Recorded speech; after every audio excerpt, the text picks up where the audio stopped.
Hey guys, SGT here, and it's time to opt out. I just got back from traveling a few days for work. The full-body scanners, brand named Rapiscan, are now rolled out in various airports across the country. In fact, 2 of the 3 airports I was in had them. Funny name, Rapiscan. Do you honestly think that's a reference to rapid scanning? Or more likely, rape scanning?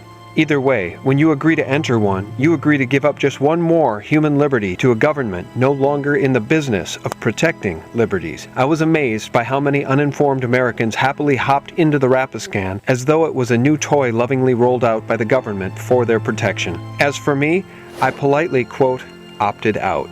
Funny phrase, opting out. To my horror, I was randomly selected to go through one, and I said, quote, I would prefer not to enter that thing. And the TSA agent said, are you opting out? And I said, yes, I'm opting out. From there, he politely led me to an area about 25 feet away where I got the full-body pat-down, and it was a lot better than having my DNA unzipped. Here's the point. Former Director of the Department of Homeland Security, Michael Chertoff, has benefited financially from the rollout of the full-body scanners in airports across America. Yes, the same Michael Chertoff, whose own hand helped to co-author the notorious Patriot Act, which deleted basic rights and freedoms on the justification of 9/11, and then became the second head of Homeland Security, an organization also created on the back of 9/11.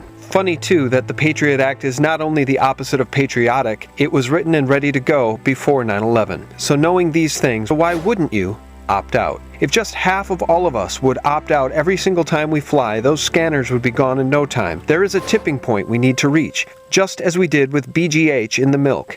As soon as enough people rejected bovine growth hormone, Monsanto's BGH was pulled from most of the milk supply in the nation because no one would consume it. Each one of us must find our line in the sand, a point at which we will be pushed, prodded, and abused no longer. My line in the sand are those full-body scanners. What's yours?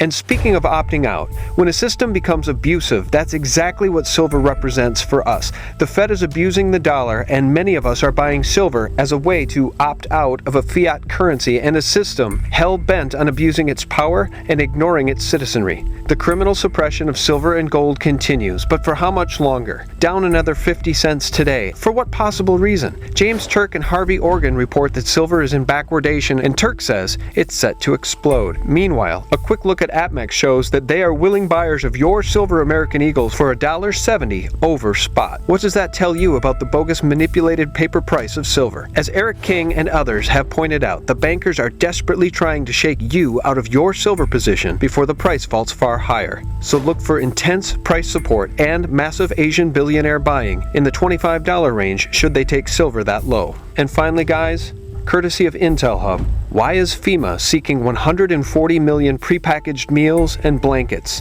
Animals are dying across the globe, and the U.S. fiscal situation has never been more dire. The Chinese premier is openly saying the dollar's best days are behind it. Meanwhile, FEMA and the Department of Homeland Security are making alarming inquiries for, among other things, underwater body bags. These are indeed perilous times.